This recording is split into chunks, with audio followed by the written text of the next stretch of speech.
기도하고 시작하겠습니다. 하나님 아버지, 또 이 2025년 이 봄날에 또 우리가 이렇게 히브리서를 읽으면서 구약과 신약의 그 연결점을 잘 파악하고 알아서 정말 십자가의 그 예수의 죽음의 사건이 얼마나 위대한 사건이며 역사의 가장 중요한 클라이막스의 사건임을 이 학기 동안 배울 수 있는 귀한 은혜를 내려 주시옵소서. 오늘 우리 주위에 또 우리 권사님들, 또 집사님들, 가족들, 참 여러 가지로 몸도 불편하고 그 아픔의 소식들이 전달되어 옵니다.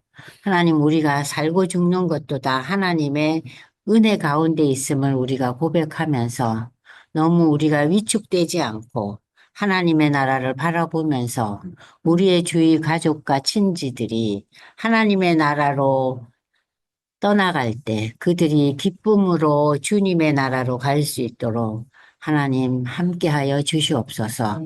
오늘도 우리에게 귀한 만남 주심을 감사드리며 예수님의 이름으로 기도드리옵나이다. 아멘.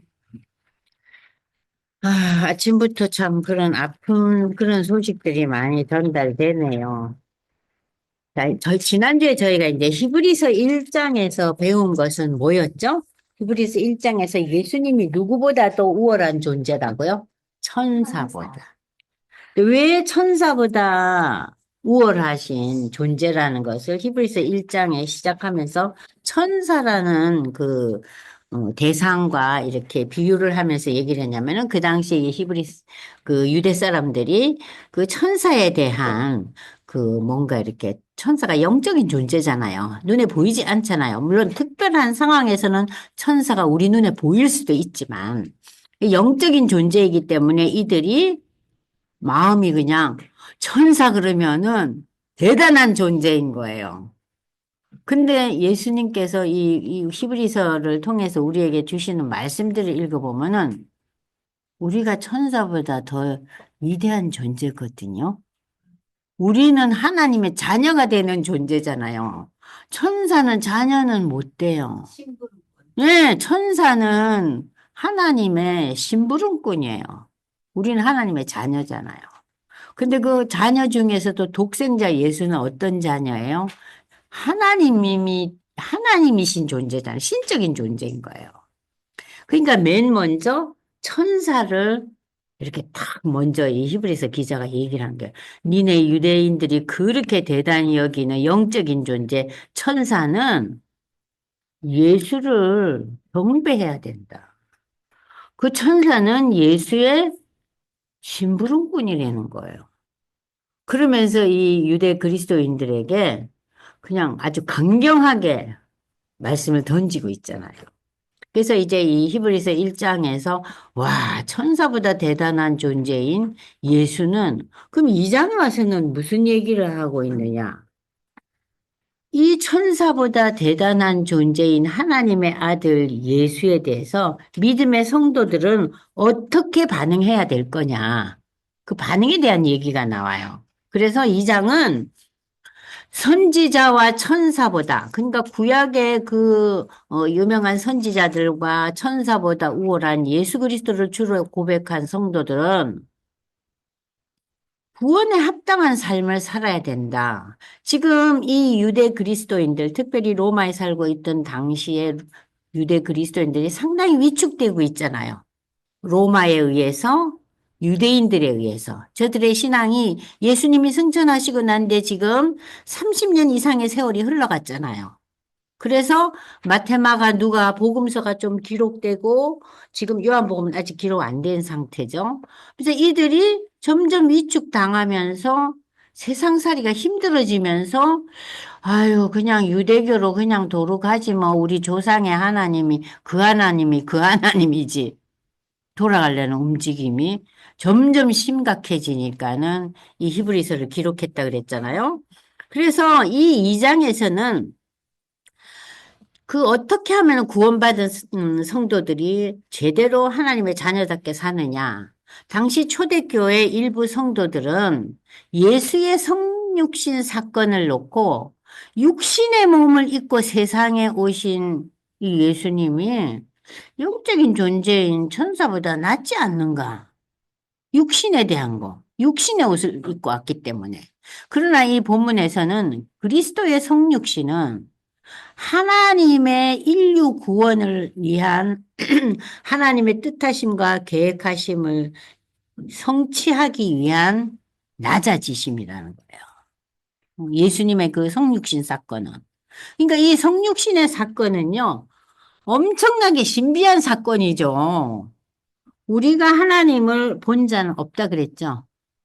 그죠? 하나님 본 자 없잖아요. 근데 누구를 통해서 하나님을 봅니까?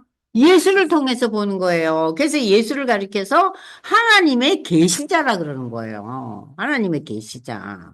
근데 이 시대 사람들은 아니 육신의 옷을 입고 왔으니까 뭔가 좀 이거는 좀 이렇게 그레이드가 낮은가 이렇게 생각한 거예요. 눈에 안 보이는 영적인 존재에 대한 그 신비함, 비밀스러움이 많은 그런 데 대한 생각이 많았기 때문에 그런 거예요. 그래서 이 본문을 이제 읽어보시면은 이제 여러분들 펼치세요. 히브리서 2장. 1장 맨 마지막에 모든 천사들은 섬기는 영으로서 구원받을 상속자들을 위하여 섬기라고 보냈다. 믿음의 성도들이 믿음의 삶을 살아가는데 하나의 역할 담당자, 응? 섬기는 영적인 존재라. 그러면서 1장이 끝나요. 그리고 2장이 뭐부터 시작하느냐. 그러므로 우리는 들은 것에 더욱 유념. 이 들은 게 뭐예요? 들음이 복음이에요. 그러니까 복음은 제가 늘 얘기하잖아요. 복음은 곧 예수 그리스도. 근데 이 예수 그리스도를 좀 더 설명을 하자면 하나님의 아들이시만 인간의 몸을 입고 이 땅에 우리를 위해서 십자가의 제물이 되시기 위해서 육의 몸을 입고 오신 거예요. 그러니까 이 복음하면은 예수님, 복음하면은 십자가의 제물이 되심. 그러면서 우리의 구원을 위해 오신 분. 이게 그냥 그대로 쫙 연결이 돼야 돼요. 그래서 여기 보시면은 굉장히 이 표현은 쉬운 단어를 썼잖아요. 우리가 들은 소식. 그 복음의 소식, 예수에 대한 소식을 더욱더 너희가 마음 깊이 깨달아서 간직해야 된다는 거예요. 지금 이게 흔들리고 있잖아요. 이 유대 그리스도인들에게. 그러면서 우리가 그 표현이 너무 재밌어요. 흘러 떠내려 가지 않도록 해라. 이건 뭐예요? 복음에서 멀어져 가지고 유대교로 다시 돌아가지 않게 해라. 무엇을 유념해서 우리가 들은 그 복음의 내용을 깊이 숙고하고 마음에 가져서 하나님의 자녀의 삶에서 멀어져 가서는 안 된다 그거예요. 그 흘러 떠내려간대요. 강물에 떠내려가듯이. 그러니까 너희가 정신을 바짝 차리고 십자가의 예수 복음에 대한 소식에 깊이 마음을 두라는 거예요. 천사들을 통해 하신 말씀이 경고하게 되어 모든 범죄함과 순종하지 아니함이 공정한 보응을 받았거든. 자, 여기에 어 갑자기 표현이 조금 우리한테 2장 1절에는 쉽게 여러분들이 이해가 되지만 2장 2절에 가면은 갑자기 천사들을 통하여 주신 말씀이 이게 뭔가 하고 가우뚱하잖아요. 저도 이 히브리서 보면서 아니 천사들이 언제 말씀을 줬지? 퀘션이 달리는 거예요. 이건 뭘 의미하냐면은 여러분들 우리가 출애굽기를 배울 때 모세가 출애굽기, 레위기, 민수기, 신명기 보면은 엄청난 율법의 내용들에 대한 기록이 많잖아요.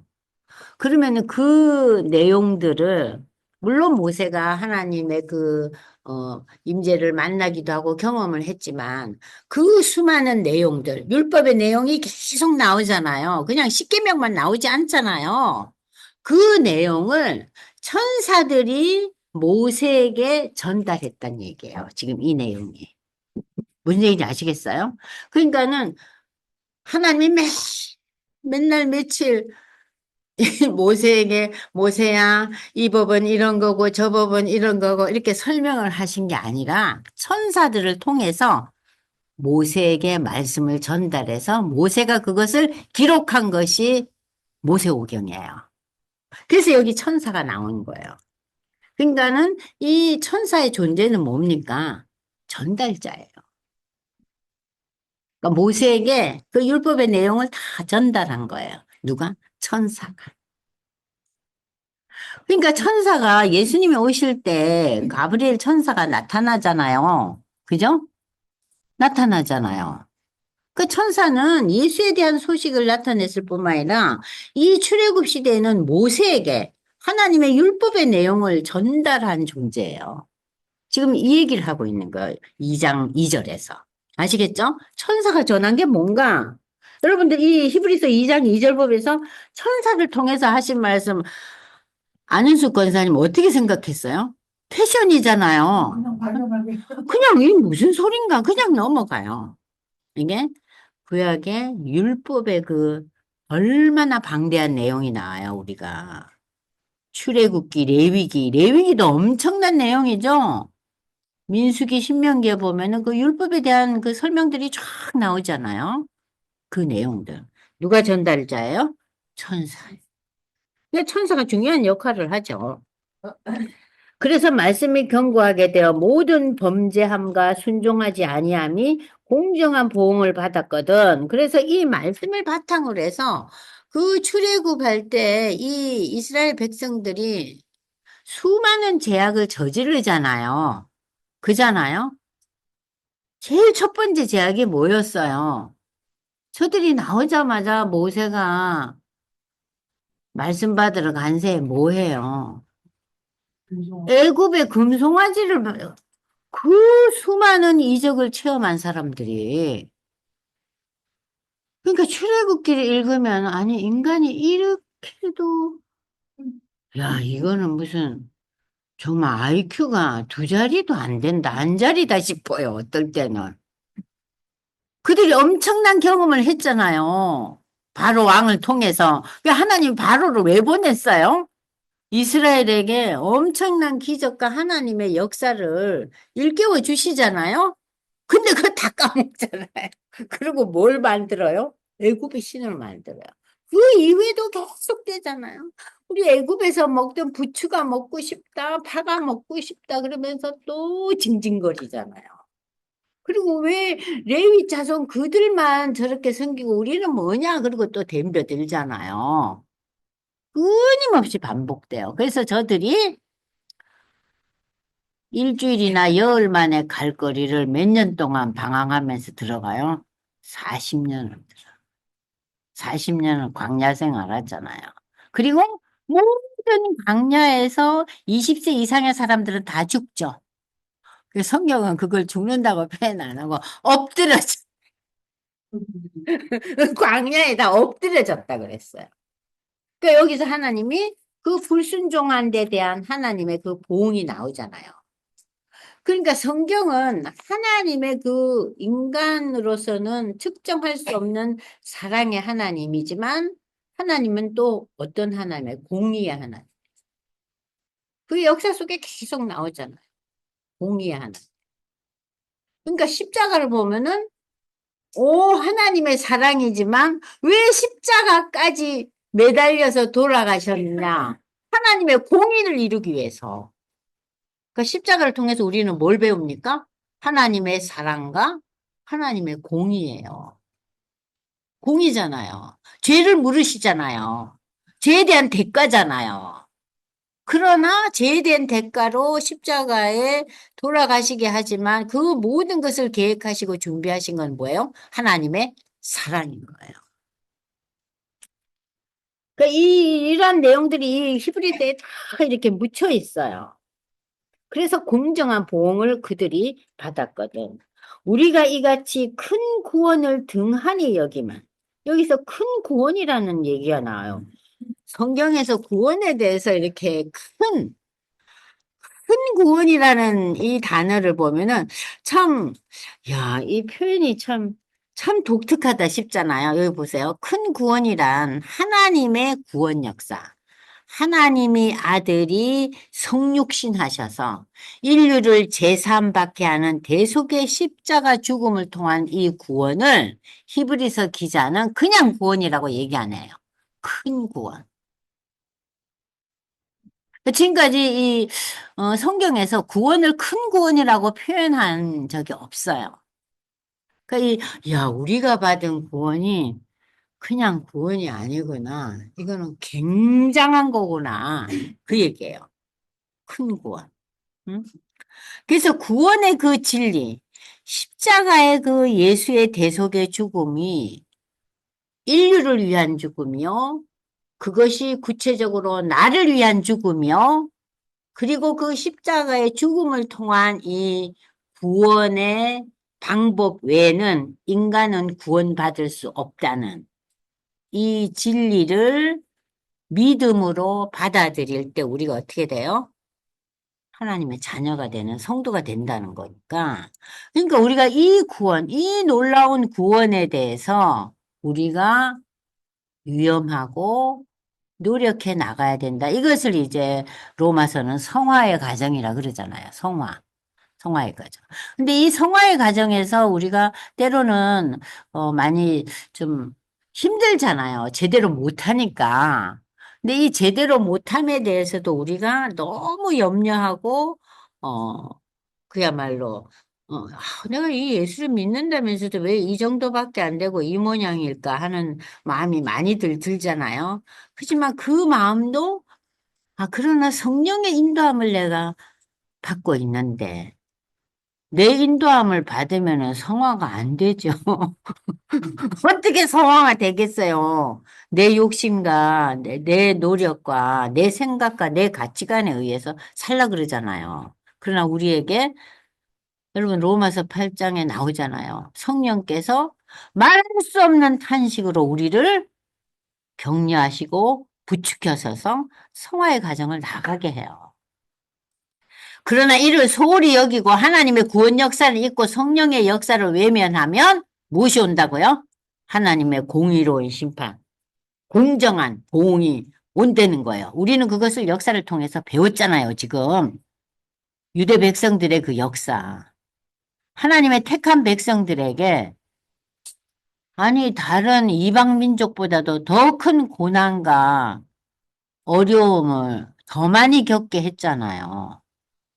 유대인들이 역사상 가장 많은 고난 겪은 민족 아니에요? 그죠? 엄청난 고난을 겪고. 아니, 20세기에 수백만 명이 죽었잖아요. 가스실에 실려가고. 그런 민족이 어디 있어요? 그렇게 무참하게 죽임을 당한 민족이 어디 있겠어요?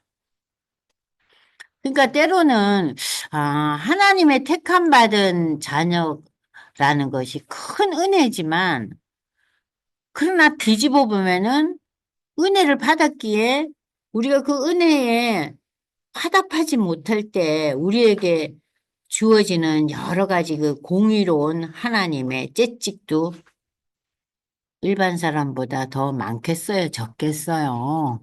더 많죠. 내 새끼를 때려주지 옆집 애들 잘못했다고 내가 어떻게 지어박아요? 그죠? 그랬다간 당장 요즘 아주 큰일 나죠. 자, 그래서 너희는 이제 이 대단한 구원을 등한히 여기면은 어찌 하나님의 공정한 심판을 피하겠느냐? 이 구원은 처음에 주로 말씀하신 바요, 들은 자들이 우리에게 확증한 바니. 자, 지금 이 시대에 30년의 세월이 지나오면서 초대교회가 사도행전 2장, 3장, 4장, 5장, 6장 보면 막 엄청나게 발전하고 복음이 그야말로 터키, 아시아 지역과 그리스에 막 로마에 막 펼쳐나가지 않아요. 지금 이 시대거든요. 그러나 핍박은 한쪽으로 계속 밀려왔는데, 그래서 우리가 그걸 다 알고 있는데, 하나님도 표적들과 기사들과 여러 가지 능력과 및 자기의 뜻을 따라 성령이 나누어 주신 것으로서 그들과 함께 증언하셨느니라. 초대교회 사도행전의 역사가 성령의 역사잖아요. 성령이 이것을 우리에게 다 증명으로 주셨어요.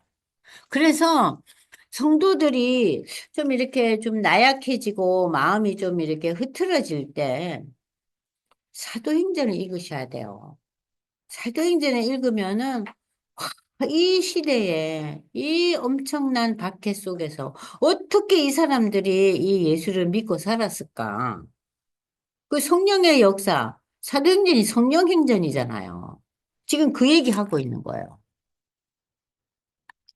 자, 그러면서 여러분들 보시면은, 자, 이 모든 것이 하나님이 우리가 말하는 바, 장차 올 세상을 천사들에게 복종하게 하심이 아니니라. 장차 올 세상은 뭐예요? 영원한 나라, 하나님의 나라, 새하늘과 새 땅이잖아요?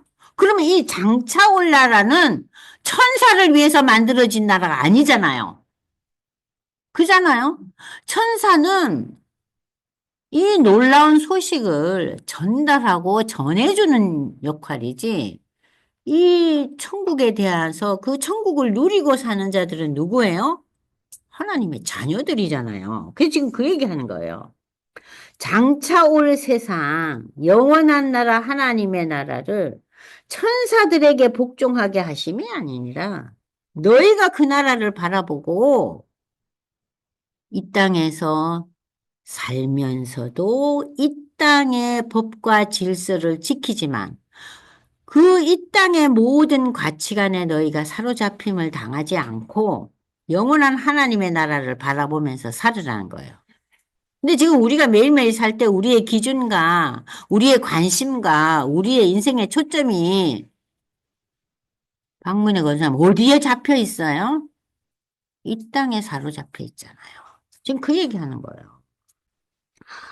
자, 그러면 여기가 우리가 여기 중요한 얘기, 큰 구원에 대한 얘기, 그리고 하나님의 나라 저 하늘과 그 새 하늘과 새 땅도 천사를 위한 준비된 게 아니라는 거예요. 그러나 누구인가가 어디에서 증언하여 이르되 누구인가 어디에서 증언해 이건 뭐예요? 이 앞으로 나오는 이 내용이 시편 8편 얘기예요.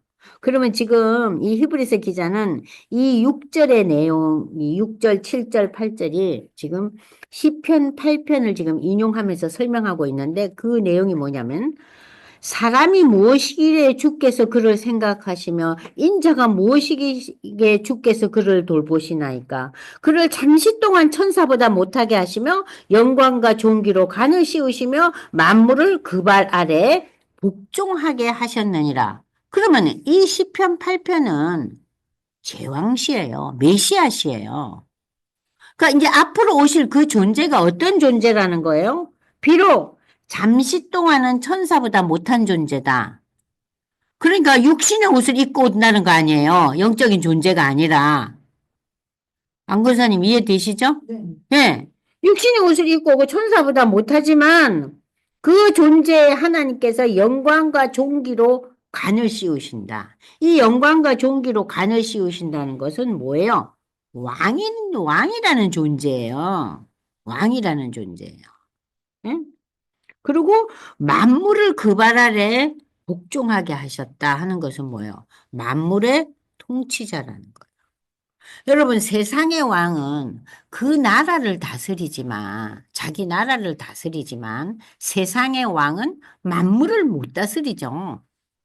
그잖아요? 만물을 다스릴 자는 예수라는 거예요, 앞으로. 그러면서 이 시편 8편, 응? 그러니까 이 시편 8편에서 제왕시 메시아라는 존재가 오는데 천사보다 못한 존재로 올 거라는 거예요. 잠시 동안. 33년 동안. 그죠? 그러나 영광과 존귀로 관을 씌우고 만물이 그 발 아래 복종하는 그러니까는 왕이라는 존재예요. 그러니까 우리의 왕들은 어때? 역사적인 왕들은 한 시대적인 왕이었어요. 그죠?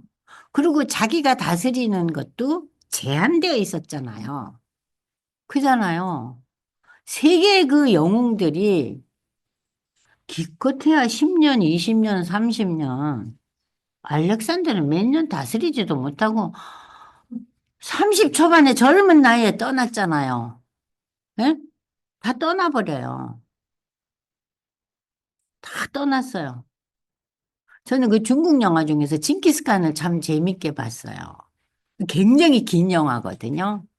굉장히 길어요. 근데 중국 사람들도 영화를 참 잘 만들대요. 그 징기스칸도 대단한 인물이더라고요. 때로는 잔인하지만, 때로는 참 지혜도 있고, 참 독특한 인물이더라고요. 그래서 여러분들이 네이버나 이런 데 들어가서 그 역사상 가장 큰 인물, 위대한 인물이 누구냐 하면은 그 알렉산더나 이 저기 뭐죠 나폴레옹 같은 그런 인물을 치지 않고 징기스칸을 더 높이 평가하더라고요. 역사가들이. 그 징기스칸의 지혜. 그리고 그 중국의 대륙이 굉장히 크잖아요. 그 대륙을 민족도 여러 민족이 있잖아요. 그걸 전부 하나하나 정복하잖아. 근데 그 정복하는 과정이 굉장히 독특하더라고요. 잔인하지만 때로는 용납하고 그걸 보면서, 야, 인간의 지혜가 저렇게 대단한가 싶더라고요. 그러니까 어쨌든 그 인간의 그 왕대심은 제한돼 있잖아요. 근데 지금 이 여러분들 오늘 제가 나중에 오늘 숙제가 두 개예요. 시편 8편과 시편 78편을 여러분들이 이번 한 주 동안 몇 번 읽어보세요. 시편 8편은 메시아시면 시편 78편은 이제 우리가 그 3장에 가서 공부할 텐데 이스라엘 민족이 얼마나 하나님 앞에 불순종했는가 하는 내용이 구구절절히 나타난 게 시편 78편이에요. 불순종의 역사. 아이고, 대단해. 그러면서, 어머나, 이 택한 백성이 이러니, 아, 하나님의 택함을 받고 하나님의 자녀된 우리도 이 모습 아닐까. 일상의 삶 속에서. 78편에. 72절까지. 네, 그러니까 그 시편에서 우리가 119편이 길잖아요. 그 다음으로 아마 길 거예요. 굉장히 길어요. 그러니까 죄에 대한 거, 불순종에 대한 얘기가 아니야. 구구절절 나와. 자, 그러면서 지금 갑자기 이 예수의 존재에 대해서 지금 이 히브리서 기자가 설명하고 있죠. 구원에 대해서 얘기하고 예수가 어떤 존재냐. 시편 8편을 보니까 그는 잠시 동안은 천사보다 못한 존재일지라도 만물을 복종케 하고 만물을 다스리고 하나님께서 그로 하여금 영광과 존귀에 관을 씌웠다. 하나님이 올려 세운 왕이란 얘기예요. 자, 그러면서 여기 이제 우리가 본문 한번 프린트 한번 시편 8편 5절에서 6절의 말씀을 인용하면서 자, 우리 인간들 모두가 죽을 인간이지만, 그러나 우리에게 하나님께서는 동물과 다른 특별한 의미를 부여했죠. 하나님의 형상으로 만들어진 존재라는 거. 그리고 하나님은 우리에게, 하나님의 동역자로서 책임을 주시고 세상에 내가 만들어 놓은 것을 너희가 정복하고 다스리라 그랬잖아요.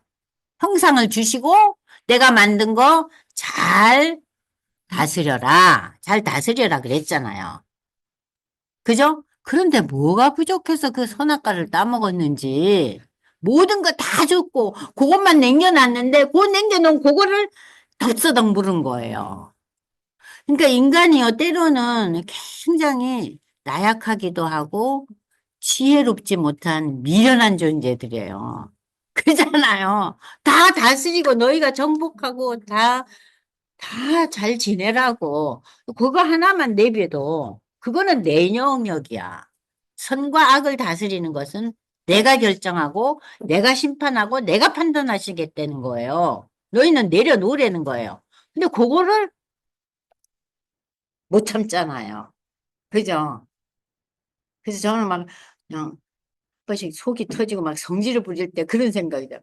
아, 이거를 참아야 되는데 그때를 못 참아가지고 사건을 벌리잖아요. 예? 그것만 참으면 넘어가요. 근데 그때를 못 참아갖고 바르르 떨어가지고 일이 더 꼬이고 힘든 상황이 벌어지잖아요. 가족 관계도 그렇고 모든 인간관계가. 그걸 잘 견뎌야 되는데. 그래서 여기서 보시니까 인간이 그렇게 위대한 존재고 하나님의 사역자인데 그 하나님의 사역자로서 우리 각자를 부르시고 지금 이 시편 8편은 인간 존재에 대해서 그 위대한 존재라는 것을 이야기하면서 그 인간의 몸을 입고 예수가 오셨다는 거예요. 그 인간의 몸을 입고 오셨는데 그 존재는 인간과 다른 차이는 뭐예요? 하나님이 영광과 존귀로 간을 씌워주셨어요. 우리는 영광과 간을 언제 받아요?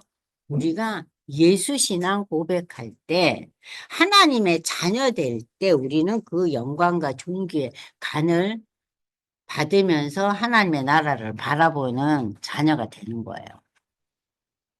이해되시죠? 네. 자, 그러면서 우리 모두가 귀한 존재인데 하물며 하나님의 아들로 인간의 몸을 입고 잠시 천사보다 못하게 오신 이 예수님은 그러면 어떤 존재인가? 우리도 이렇게 귀한 존재인데, 응? 잠시 동안 천사보다 못한 존재로 온갖 고난과 그분은 멸시를 당했지만, 그러나 하나님께서 영광과 존귀로 간을 씌우고 만물을 복종하게 하실 그분이 뭐라고요? 구원자, 메시아, 그리스도라는. 그러니까 여러분이 구원자, 메시아, 그리스도 똑같은 얘기예요. 그죠? 똑같은 단어예요. 메시아, 그리스도, 구원자. 똑같은 얘기예요. 자, 지금 이제 히브리서는 그러니까는 구약을 바탕으로 해서 신약을 이렇게 해석하고 있기 때문에 굉장히 중요한 그 우리가 알고 있는 복음의 내용을 다시 한번 복습하게 하는 역할을 하고 있었어요. 자, 만물을 그 발 아래 복종하게 하셨으니 만물로 그에게 복종하게 하셨은즉 복종하지 않은 것이 하나도 없어야 하겠으나 지금 우리가 만물이 아직 그에게 복종하게 있는 것을 보지 못하고 우리가 지금 어때요? 세상을 살면서 예수님이 모든 것을 복종하지 못하게 하니까 이렇게 죄가 많고 악이 많고 일의 순서가 꼬이고 제대로 세상이 공평하고 불의가 없는 세상이 지속되지 않고 왜 이러지? 지금 그 얘기예요. 아시겠죠? 오늘 우리가 살고 있는 세상은 그렇잖아요. 공의와 정의가 무르듯이 흐르는 세상이 아니잖아요. 불의가 참 아주 그냥 더 날뛰고, 어? 죄인이 더 목소리를 더 높이고, 그죠? 요즘 특히 더 하잖아요. 예? 그냥 그게 다랬더라고요. 저는 뉴스를 보면요. 막 무슨 죄인 개수 누가 어쩌고 저쩌고 하면은 아니 왜 저런 소리를 하나 싶어요. 무슨 괴수 우두머리 막 이러대요. 들으시죠? 뉴스 보면. 와, 그 표현을 어떻게 그렇게 해요? 음. 아니, 똥 싼 놈이 똥 묻은 게 뭐라는데더니 그런 생각이 안 들어요? 참 너무 희한한 세상에 우리가 살고 있잖아요. 그래서 만물이 아직도 예수님께 온전하게, 완전하게 복종하지 못하고 있는 이 세상에 살기 때문에 우리가 어려운 거죠. 힘든 거죠. 근데 역사의 종말에 그 모든 것들은 다 종식되고, 불의와 악의와 온갖 부패와 부정은 다 사라지고, 하나님의 나라가 임할 거라는 거예요. 그게 역사의 완성이라는 거예요. 그래서 우리의 역사관은 어때요? 굉장히 긍정적이죠. 비록 지금은 온전치 못하지만 하나님께서 역사의 완성에 모든 것을 하나님의 법으로 하나님이 다 마무리를 짓는다는데 무슨 걱정, 근심이 있겠냐 이거죠. 그잖아요. 그래서 그리스도인들의 역사관은요, 굉장히 긍정적이고 미래에 대해서 소망을 갖게 하는 역사가 아니지만 역사 철학자들마다 역사를 보는 눈이 다 달라요. 역사에 대해서 인간이 최고로 노력해서 인간이 원하는 세상이 올 것이다. 그건 뭐예요? 인간의 수고와 노력과 지혜에 모든 힘을 다 실어주는 거예요. 또 어떤 역사가는, 인간은 나약하고 악하고 못됐어. 그러니까 인간은 어떻게 할 수가 없어. 그건 뭐예요? 굉장히 인간 역사에 대해서 부정적이고 굉장히 인간에 대해서 아주 소망이 없는 그런 역사관을 가진 역사관도 있어요.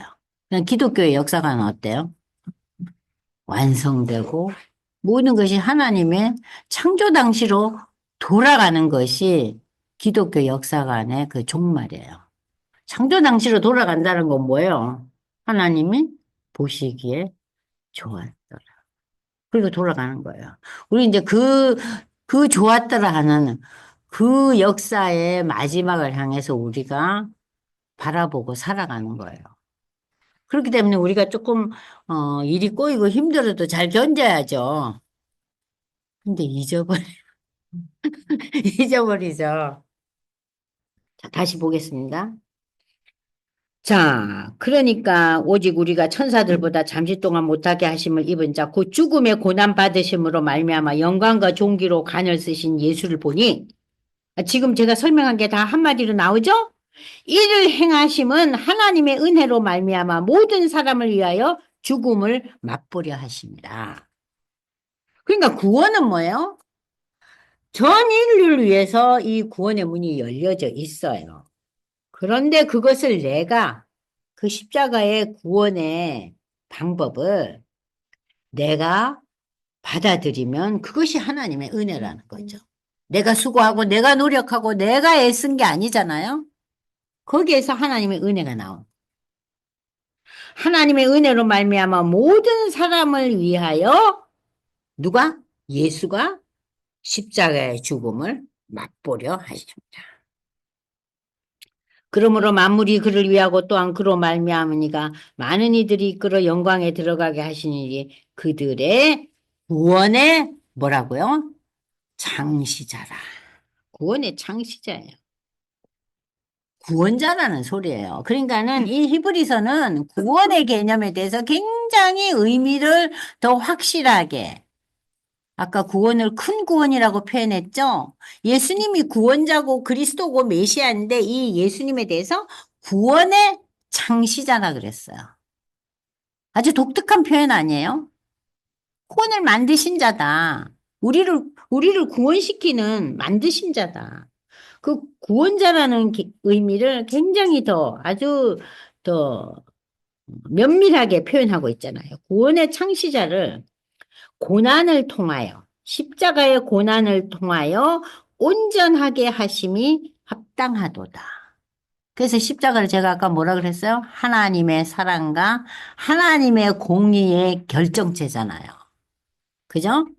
하나님의 사랑과 하나님의 공의가 십자가에 딱 아주 그냥 십자가를 바라보는 순간, 하나님이 그래도 우리를 사랑하셔서 저 방법을 주셨네.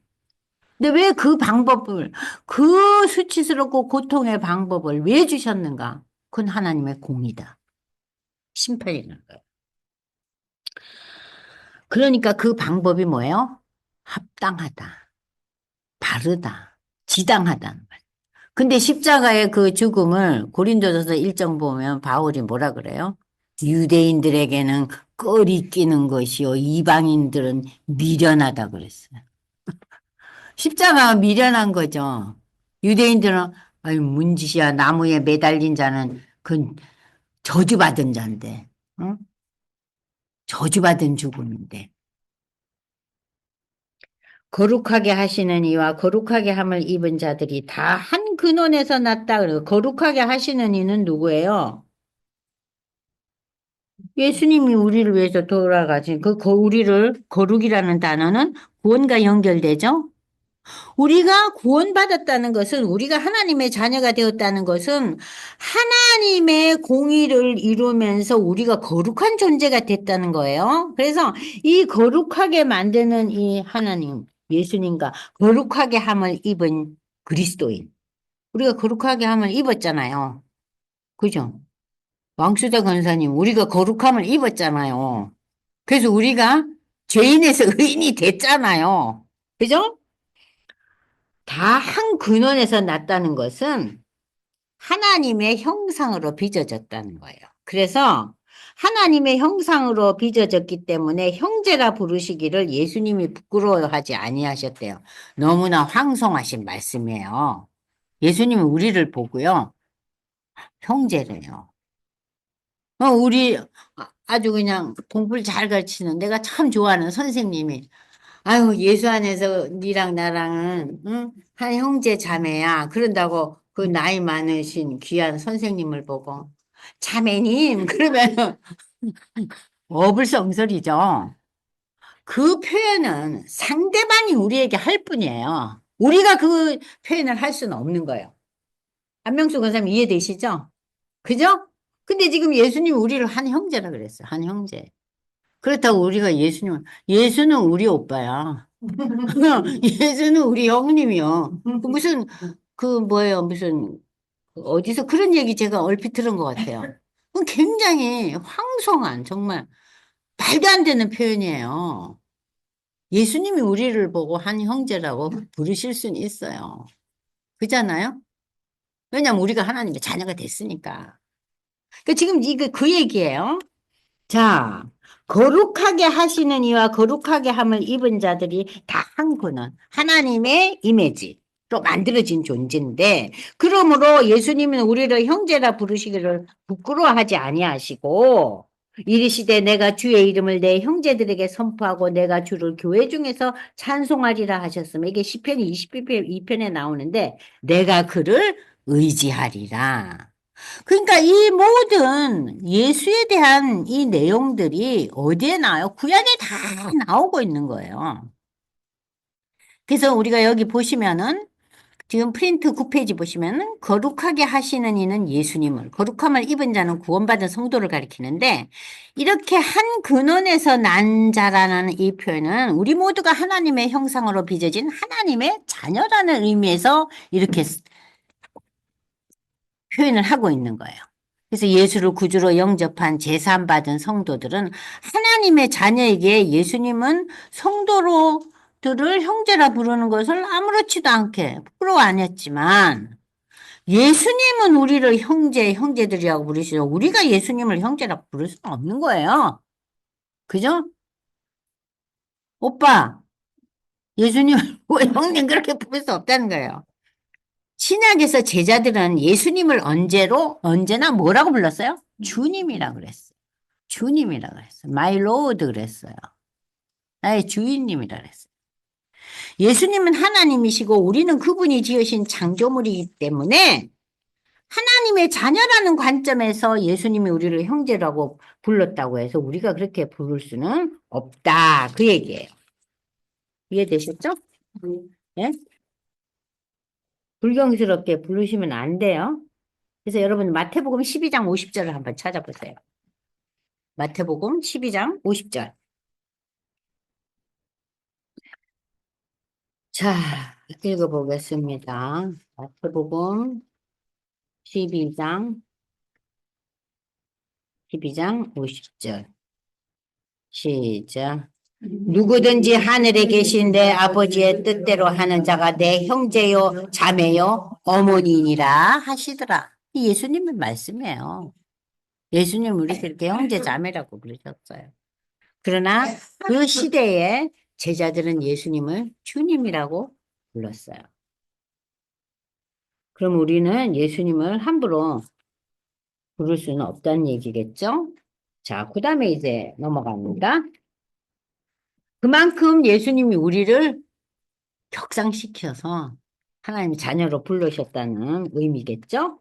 자녀들은 혈과 육회에 속하였으며 그도 또한 같은 모양으로 혈과 육을 함께 지니시면 죽음을 통하여 죽음의 세력을 잡은 자 곧 마귀를 멸하시며, 자, 우리가 혈과 육에 속했다는 것은 육신의 옷을 입고 있는데 예수님도 육신의 옷을 입고 오셔서 우리를 위해서 제물이 되셨잖아요. 그죠? 근데 그렇게 혈과 육을 가지고 오셔서 죽음을 통해서 죽음의 세력을 잡은 자 마귀를 멸하신다는 것은 예수님은 죽으셨지만 부활하셨잖아요. 부활이 마귀를 멸하는 역사예요. 그러니까 우리의 신앙에서 부활 신앙이 없으면 우리는 마귀를 멸할 수가 없어요.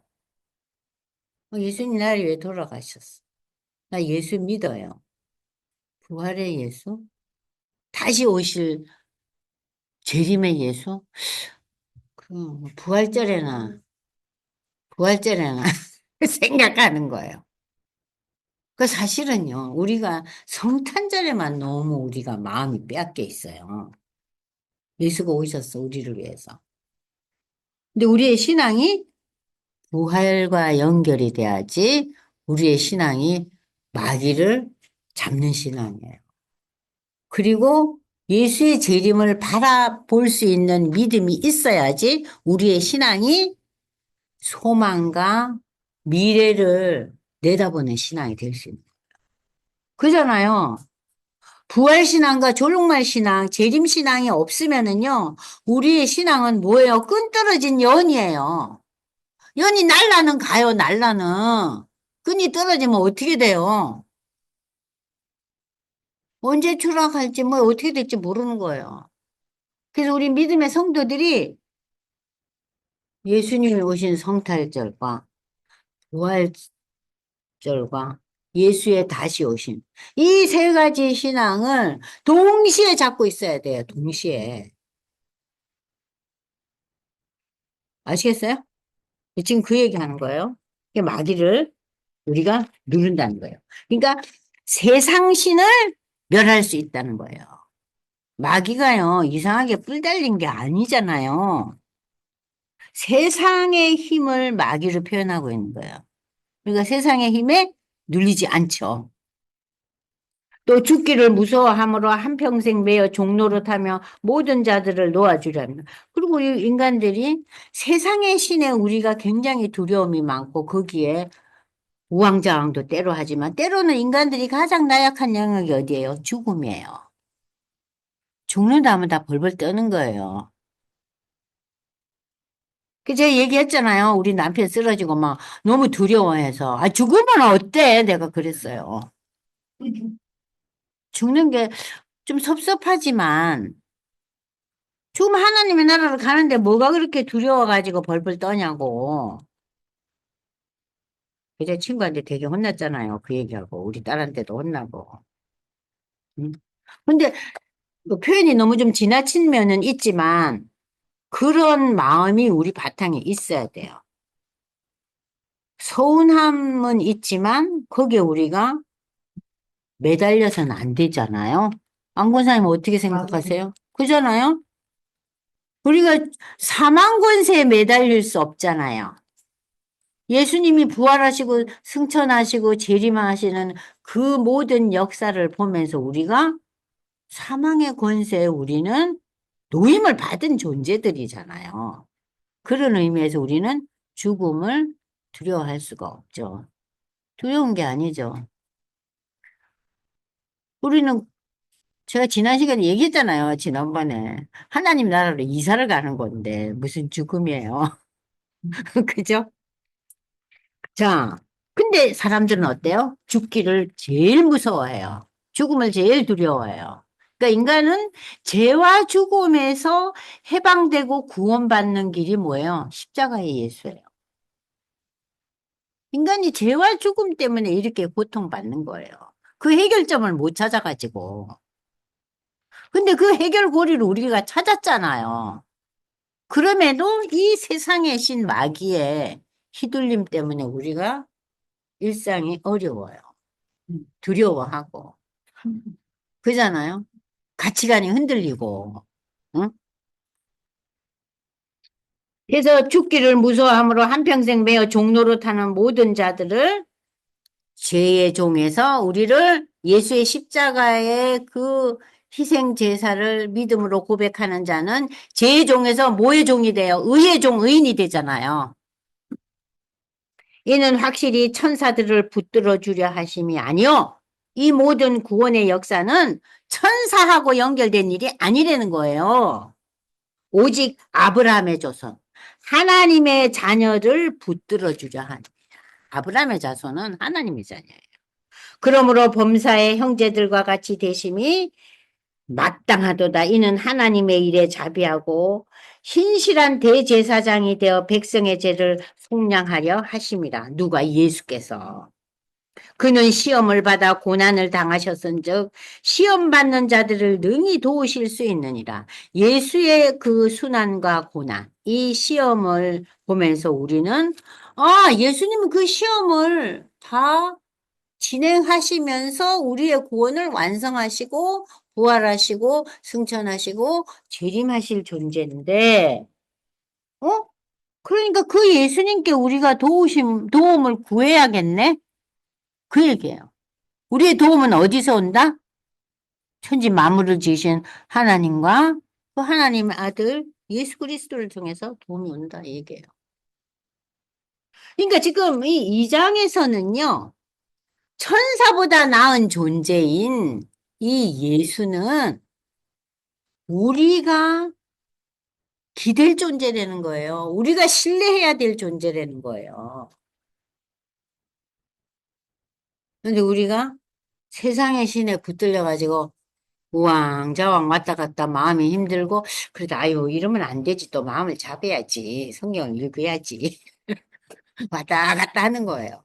근데 그 퍼센테이지가 우리가 점점 달라져야겠죠. 그죠? 안명수 교수님 어때요? 그 퍼센티지가 이제 많이 좀 업그레이드 되셨죠? 예전에 비해서. 맞아요. 아직도 멀긴 했지만, 그러나 이제 우리가 그 길을 가고 있는 거잖아요. 자, 그래서 이제 여러분들 제가 여기 여러 가지 얘기를 많이 썼는데, 여기 보면 예수 그리스도의 삼중직임이라는 얘기가 나와요. 예수는 왕이시다. 예수는 왕이시다.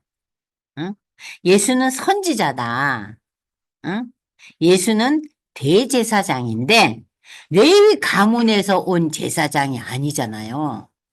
예수는 유다 가문 아니에요? 그죠? 유다 가문이에요. 레위 가문에서 그 아론의 후예들만 제사장이 되니까 이상하다 이거죠? 그래서 이 우리가 이제 앞으로 히브리서 계속 배우지만 여기에서 이제 멜기세덱이라는 존재가 나오는 거예요. 근데 이 멜기세덱은 유다 족속도 아니에요. 아버지도 없고 엄마도 없고 밑도 끝도 없는 존재예요. 어느 날 느닷없이 나타난 존재예요. 뭐예요? 하나님. 만들어진 존재가 아니라는 거예요. 그러면서 예수를 멜기세덱의 계열을 따르는 존재다. 대제사장이다. 이게 이제 앞으로 이제 배울 거예요. 그러니까 예수의 그 삼종직임이 뭐예요? 왕이요, 대제사장으로 오셔서 우리를 위해서 십자가에 죽음하셨잖아요. 그 다음에 이 선지자, 구약의 모든 그 예수의 오심에 대해서 예언한 그 선지자. 그래서 우리에게 지금 어떤 선지자 역할을 하세요? 예수님 오셔서, 야, 왜 이 땅에 이리 얽매여 사느냐? 하나님의 나라를 바라보거라. 예수의 선포예요, 그게. 너희가 왜 이 땅만 보고 사느냐? 응? 그 예수의 역할은 뭐예요? 왕이요, 선지자요, 대제사. 제사를 지내고, 말씀을 선포하시고, 세상을 영원히 다스리는 분. 왕, 선지자, 대제사장. 그리고 맨 마지막에 제가 여기 우리가 예수가 먼저 그 시험을 받으시고 엄청난 고난을 겪으면서 우리로 하여금 뭘 주신다 그래요? 오, 예수님도 시험 당하셨네. 근데 저걸 다 이기시고 하나님의 역사 구원의 완성을 이루시고 지금 하나님 보좌에 가 계시잖아. 종말에 오실 거잖아. 그러니까 내가 어디에 들러붙어야겠나? 예수를 바라보면서 그 속으로 들러붙어야겠네. 그게 지금 2장 맨 마지막, 맨 마지막. 그래서 이 히브리서 2장을 통해서 내가 정말 이 의미 있는 얘기가 뭔가 인간의 몸을 입고 이 땅에 오신 예수님, 시험과 고난 당하신 그 예수님, 그리고 그 십자가의 죽음을 통해서 우리로 하여금 죄의 종에서 의의 종이 되게 하신 이 예수님은 어쨌든 이 땅에 오셔서 시험을 당하셨다는 얘기가 나오잖아요. 근데 우리가 많은 분들이 성도의 교제를 하면서 이런 말들을 하면서 조금 때로는 상대방에게 좀 뭐라 그럴까요? 좀 부담을 주기도 하고 때로는 상처를 주기도 해요. 그 대화 중에 상대방이 지금 좀 어려움에 놓일 수 있잖아요. 그래서 이런 일이 있어. 어떡하면 좋아? 뭐 이럴 때 여러분 절대로 아우, 너 시험 당하고 있구나. 이런 얘기 하지 마세요. 근데 그 얘기를 굳이 불식간에 의도적으로 하시는 분은 없어요. 근데 내 스스로가 아우, 내가 지금 시험 당하고 있는 것 같아 하는 표현은 할 수 있지만 상대방을 향해서 이 말을 하시면 안 돼요. 저는 그 얘기를 많이 들었거든요. 그래서 아니 그 얘기를 왜 했대요? 상대방이 그랬더니 아니, 그 뭐 내가 어려우니까 그렇게 말을 했겠지만 그 얘기를 듣는 순간 제가 참 기분이 좀 씁쓸하네요. 그건 제가 해야 될 얘기 아니에요? 이러더라고요. 맞잖아요. 어떠세요? 장군사님. 어머, 내가 너무 지금 힘들어서 정신을 놓고 있는데 장군사님 좀, 아, 전도사님 시험 받고 있네. 이러면은 내가 얼마나 당연한 표현이지만 듣는 입장으로는 마음이 좀 힘들잖아요. 그죠? 그래서 제가 시험에 대한 내용을 잠깐 하고 쉴 거예요. 보세요. 시험이 과연 뭔가? 시험에 제가 여기 노트는 안 했는데 나중에 이제 한번 노트는 해드릴게요. 시험은요, 크게 봐서는 우리의 믿음의 훈련 과정이에요. 결론은 훈련 과정인데, 그러나 이 시험이요, 첫 번째로는 사단이 주는 시험이 있잖아요. 그죠? 욥기에 보세요. 내 종 욥을 네가 시험해라 그러잖아요. 하나님이 욥이 믿음의 용사니까 네가 암만 해도 그 죽이지만 말어. 네 맘대로 해 하고 마귀한테 주잖아요. 그 마귀가 주는 시험이 있어요. 그리고 예수님이 이 땅에 오셔서 그 광야에서 마귀로부터 시험 당하시죠. 그죠? 유명한 사건이잖아요. 그러니까 이 시험은 마귀가 주는 시험이 있어요. 두 번째는 시험은 뭐냐면은 지 스스로 욕심이 과해가지고 욕심이 과해서. 그래서 우리가 욕심이 인간의 지나친 욕심과 욕망에 의해서 온다는 것이 야고보서 1장 4절에 나와 있어요. 이따 다 읽어볼 거예요. 그러니까 인간의 욕망, 욕심 때문에 오는 시험이 있어요. 지가 흔들려가지고. 그리고 이제 세 번째 주는 시험이 하나님이 주시는 시험이 있어요. 그래서 우리가 창세기 22장에 보면은 하나님이 아브라함한테 뭘 바치라 그래요? 이삭을 바치래잖아요. 그 우리는 어땠겠어요, 안명수 권사님? 어머, 내가 예수를 안 믿으면 안 믿었지. 어찌 우리 아들을 칼로 쳐 죽여요. 하나님 미치셨나? 이런 마음이 들 거 아니에요? 하나님이 모든 것을 주관하시고, 내 아들이 설령 죽는다 해도 하나님의 방법이 또 있으시겠지. 이렇게 생각하는 분은 없어요. 그 말을 듣는 순간 다 어떻겠어요? 청천벽력이죠. 예? 그 박완서 씨가 자기 아들 세상 떠났을 때 그랬다잖아요. 그러니까 이제 그 캐톨릭 그 성당에 이제 나가기 시작했는데 하나님 왜 내 아들 왜 데리고 가냐고. 나한테 그렇게 잘하고 멋지고 정말 너무 좋은 아들을 가슴이 메이겠죠. 내가 어떻게 하나님 믿겠냐고. 그게 우리 보통 인간의 본능이잖아요. 근데 아브라함이요. 성경은 아무 말이 없어요. 그냥 그대로 따라요. 그래서 이 아브라함이 대단한 존재구나. 고향 친척 떠나라 할 때도 영 가고. 그러니까 저는 아브라함을 보면요. 나는 주둥이를 다물어야겠다. 그 생각이 얼핏 드는 거예요. 왜 이렇게 나는 불만이 많고 그냥 꼴을 못 보고 그냥 제깍제깍 반응을 보이는가. 이것이 문제로다. 아브라함이 순종하잖아요. 그러니까 하나님이 주시는 시험이 있어요. 그것은 결국 참 귀한 역사인데 그 귀한 역사를 우리가 모르잖아요. 그 여러분이 잘 아시는 창세기 22장. 그래서 우리가 이렇게 세 가지 카테고리의 시험, 그러니까는 사단이 주는 시험, 그리고 내 욕심이 빚어지는 시험, 하나님의 훈련으로 오는 이 모든 시험을 우리는 과연 어떻게 그러면 정리정돈을 해야 될 것인가? 시험을 다른 말로 표현하면 어려운 일들이죠. 그러면 지금 이 야고보서는 뭐라고 표현하냐면 여러분 야고보서 좀 펴보세요. 야고보서 펴면요. 아이고 2장 18절이 제일 중요한 말씀인데 그거부터 읽고 이제 우리가 할 거예요. 지금 우리가 배운 히브리서 2장 18절에서는 뭐라고 결론을 짓고 있어요? 시험이 올 때는 하나님이 능히 도울 수 있으니 하나님 앞으로 가라는 소리거든요. 히브리서 2장 18절이. 그러니까 솔루션이 뭐예요? 하나님께 나아가거라. 도움을 청하거라. 히브리서 2장 18절. 시험이 오면 어쩌라고요? 시험 당해보고, 우리보다 더 큰 고난을 겪으신, 시험을 겪으신 그 예수님께 나아가라. 그 기도하라는 소리예요. 첫 번째 솔루션. 두 번째는 뭐냐? 야고보서 피세요. 기도하라. 그리고 이제 야고보서를 여러분들이 펴면 야고보서 1장에 아주 그냥 여러분 잘 하시는 말씀이에요. 구구절절 나와요. 자, 이 내 성경이 아니니까 이렇게 오래 쳤네. 야고보서 1장 보시면은 내 형제들아 2절 너희가 여러 가지 시험을 당하거든 온전히 기쁘게 여겨라. 아 이거 너무 어려운 말씀이에요. 그러니까 그냥 받아들여라라고 저는 이 말씀을 그냥 해석하고 싶어요. 아니 무슨 제가 믿음이 대단해서 이걸 기쁘게 여기겠어요. 그냥 수용이라도 해라. 이는 너희의 믿음의 시련이 인내를 만들어내는 줄 너희가 알미라. 인내를 온전히 이루라. 이는 너희로 온전하고 구비하여 조금도 부족함이 없게 하려 하십니다. 그러니까는 이 시험을 통해서 우리를 하나님이 어떻게 돼요? 온전한 존재로 만든다는 거예요. 인내를 배워가면서.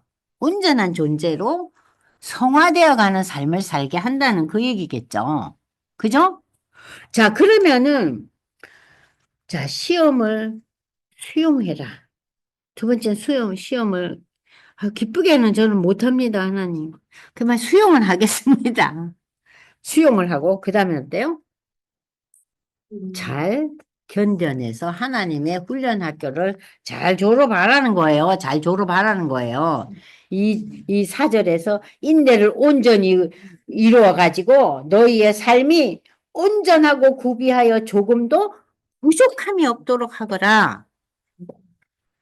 야고보서 1장 4절이에요. 예. 그러니까는 시험이 어떤 거예요? 시험을 저는 제 경우는 그래요. 받아들이는 연습부터 해야 돼요. 그죠? 그래. 아유, 아들을 내놓으래도 내놓는 아브라함도 있는데. 응? 아니, 이걸 못 겪고 이렇게 난리를 치나. 그리고 마지막으로 여러분이 이제 찾아보시는 게 뭐냐. 야고보서 1장 12절. 1장 12절. 시험을 참는 자는 복이 있나니 이는 시련을 견디어 낸 자가 주께서 자기를 사랑하는 자들에게 약속하는 생명의 면류관을 얻는다. 시험을 참는 자는 뭘 얻는다고요? 생명의 면류관을 얻는다. 그러니까 이게 이 생명의 면류관을 얻는다는 거는 여러분들이 이렇게 해석하면 돼요. 우리가 예수를 믿음으로써 구원을 받잖아요. 생명의 면류관은 상급이에요. 아시겠어요? 나는 그냥 구원받은 인생이 아니야. 나는 상급받는 믿음이야. 시험을 참는 자는 뭘 주신다고요? 상급을 주신다. 야고보서 1장 12절. 생명의 면류관. 상급을 받는다는 얘기예요. 말씀에 대해서 여러분들이 납득이 가요? 네? 안명수 권사님 납득이 가요? 납득이 가는데 막상 납득은 가는데 막상 겪으려면 네, 힘겹죠? 힘들죠. 네. 그럴 때는 믿음이 네. 그러니까, 생명의 면류관. 구원의 상급이 있구나. 시험을 참을 때 구원의 상급이 있구나. 그것이 성도의 그러니까는 삶에 대한 예수님을 닮아가는 그 삶이죠. 그것이. 그잖아요. 그래서 이제 우리가 지금 히브리서 2장에 그 시험을 잘 견디면서 기도하고 너희가 생명의 면류관, 구원에 단순히 구원받는 존재가 되지 말고 구원에 상급받는 존재가 되라는 얘기예요. 네? 아멘. 예, 구원에 상급받는 존재. 그냥 부끄러운 구원이 아니라, 뭐 예수 안 믿고 지금 뭐 숨이 다가갔다 하면은 하나님 부끄러워도 구원만 시켜주세요. 하지만은 우리처럼 그래도 교회 생활하고 성경도 읽고 뭐 이리저리 그래도 하려고 애쓰는 사람들은 부끄러운 구원이 아니잖아요. 우리 뭐예요? 상급받는 구원이 돼야죠. 생명 멸관을 받아야죠. 이건 뭘 받아야 그 잠깐 쉬시고 이제 3장 할 거예요. 2장에서 좀 어렵진 않지만 조금 이렇게 신구약에 대한 전체적인 여러분들의 그 흐름을 조금 파악할 수 있을 거예요. 히브리서를 통해서. 그죠? 네. 좀 쉬세요. 네. 수고하셨네요.